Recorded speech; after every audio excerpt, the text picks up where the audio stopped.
রাধা রাধা রাধা রাধা কৃষ্ণা। দয়াময়ী শ্রীমতী রাধারানীর এক প্রেমময় রূপের বর্ণনা করব আজ। প্রখর রোদ্রে একদিন রূপ গোস্বামী এক মনে পুঁথি লিখছিলেন। তিনি গ্রন্থ লিখতে লিখতে এতই ব্যস্ত হয়েছিলেন যে সূর্য যে তার মাথার ওপর এসে গিয়েছে তাও তিনি বুঝতে পারেননি।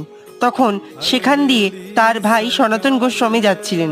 তিনি দেখলেন রূপজির মাথার ওপরে এক কিশোরী বালিকা তার আঁচল দিয়ে প্রখর সূর্যের রৌদ্র থেকে বাঁচাচ্ছেন রূপ গোস্বামীকে।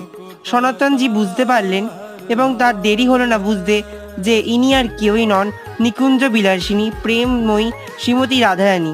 প্রেম আশ্রয় দ্বারা ঢেকে রেখেছিলেন রূপ গোস্বামীকে। তিনি রূপ গোস্বামীকে বললেন যে আমাদের শুধু স্বামিনীর সেবা করার অধিকার আছে, তার থেকে সেবা নেওয়ার অধিকার নেই, এবং তিনি একটি কুঠি নির্মাণের আদেশ দিলেন। এই হচ্ছে আমাদের শ্রীমতী রাধারানী দয়ালীলা। রাধা রাধা।